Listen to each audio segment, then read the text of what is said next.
grace, how sweet the sound that saved a wretch like me.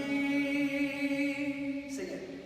I once was lost, but now am found.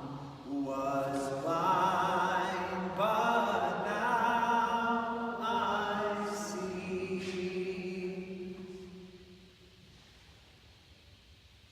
You know that gospel reading that we hear tonight, the story of the prodigal son. Some people actually call it the story of the prodigal father. Some call it the story of lost and found. It's really a story that ought to be called Amazing Grace.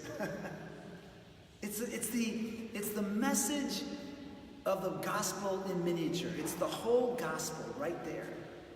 And the message is this: God has a powerful love for all of us. And God's love changes everything. You know, we've been singing that song, You Have Too, all your life, Amazing Grace. In the last several years, I've been having this kind of reflection about it. And I'm not sure if I agree with what it says. It says, I once was lost, but now I'm found. I was blind, but now I see. And every time I sing it, I think, really? Is that true? That's not my experience. My experience is I once was lost, and then I got found, and then I got lost again. I was blind, and then I could see, and then I was even blinder than before. And the good news is that we believe in a God who never gives up on us. Remember last night I talked about Jonah and how God never gives up on Jonah. And God had every reason in the world to give up on Jonah, but he never gives up on us. This story, doesn't it bring out all kinds of feelings? I mean, it's a story we know so well, and it's really about what does it mean to be a family? The image of the Father is so beautiful and real, and that is who God is.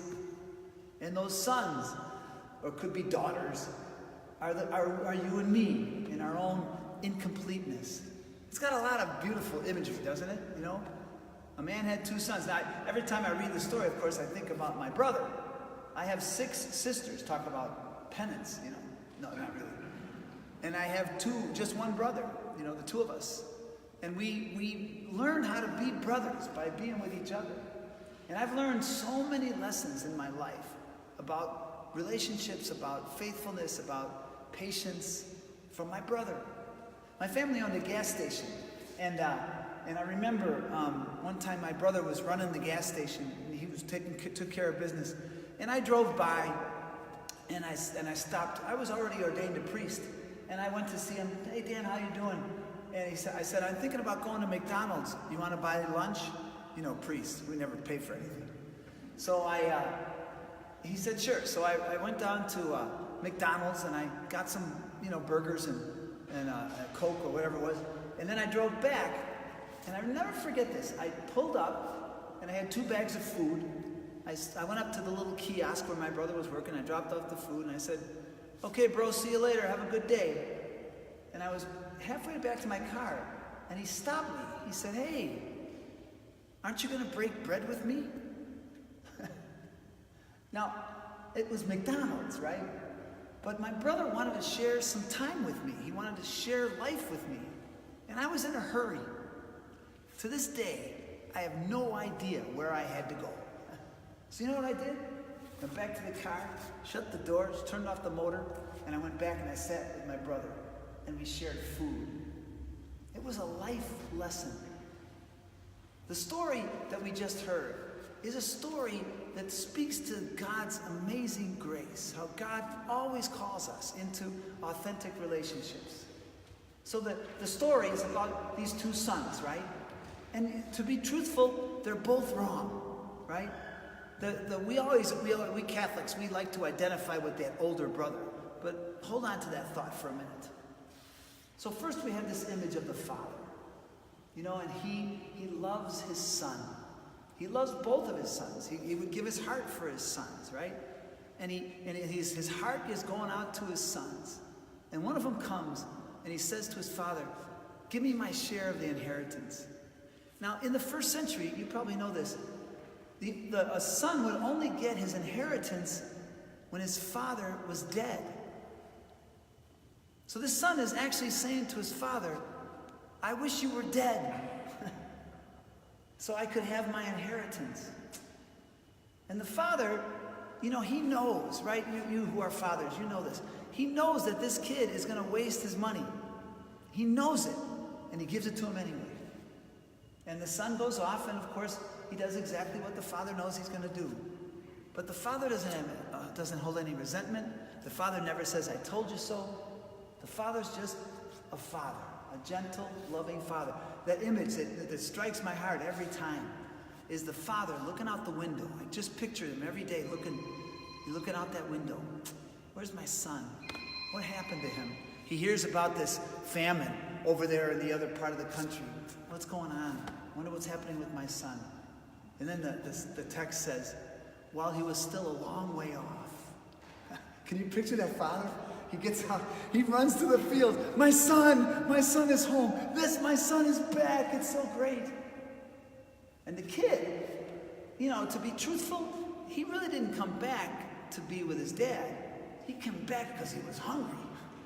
He came back because his stomach was empty. Oh, how he longed to fill his belly with the husks that were fodder for the pigs, but no one gave him anything to eat. So he comes around, and he's all prepared in his speech. You notice that? He said, Father, I've sinned against you, against God and against you. I no longer deserve to be called your son. And you know what? He believes that. He believes it. He says it twice. And he comes to him, he gets on his knees, he does this big speech. The father doesn't hear a word of it. Put a ring on his finger, put shoes on his feet. My boy is home. This is good news. This is God looking for you and me. This is what God does. And the son is so broken, so unsure of himself, so unworthy. He gets stuck there.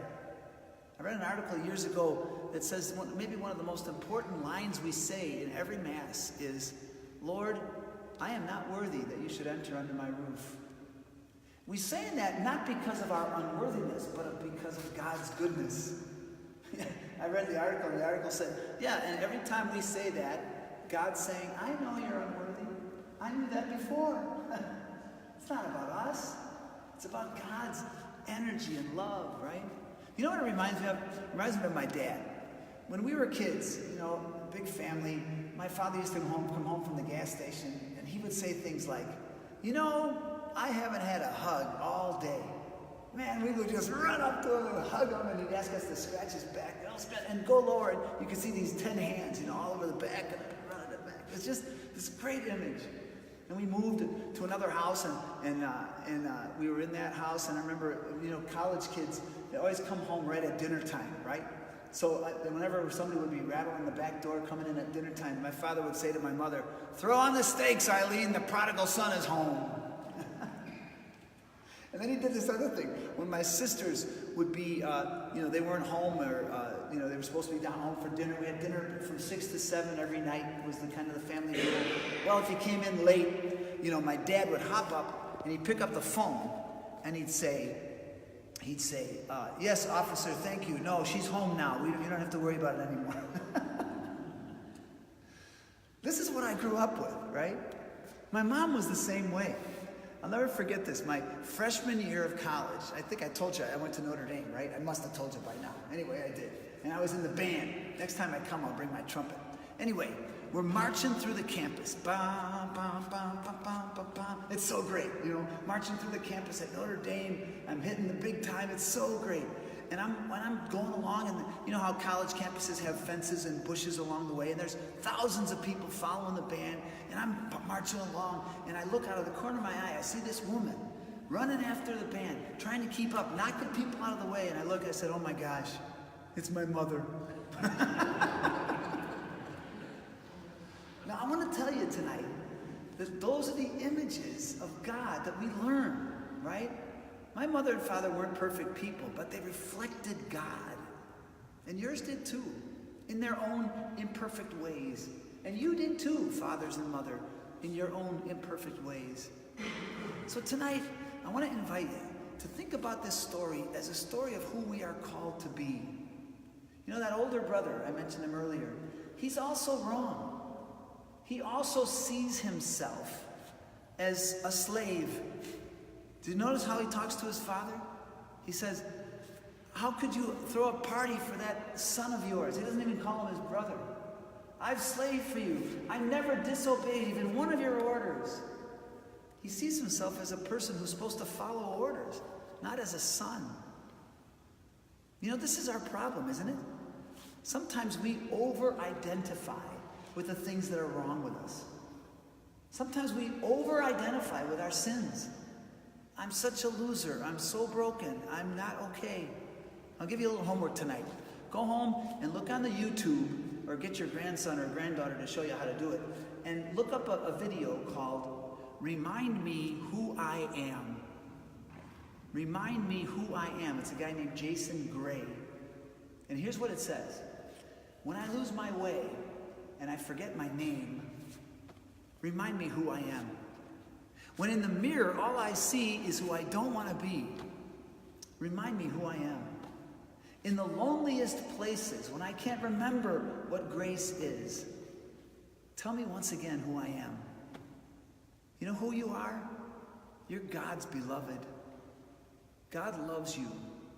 God has never, ever not loved you. And it's amazing, isn't it? The thing I like about the prodigal son story is it's open-ended. You know, the father goes out there, pleads with the son, and then he goes back in. And I gotta believe that older brother is standing out there and thinking, what the heck am I doing out here? My brother's inside there. And the brother is inside feeling sad and broken. You know, he's not worthy either. So the older brother says, you know what? I'm gonna go have a beer with my brother. And he goes in the room and he finds his brother over in the corner, and the two of them hug each other. And they have a beer together. Amazing grace, how sweet the sound that saved a wretch like me. I once was lost, but now am found. Was blind, but now I see. I invite you tonight, in particular, if you'd like to go to confession, come on back. You know, it's an opportunity to celebrate this mercy. Let me tell you one more story. I remember when I was a kid, I learned the act of contrition.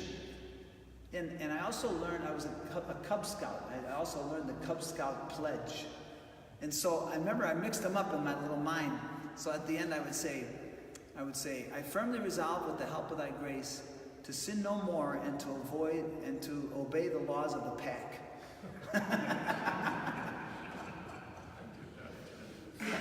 Father Steve does it today.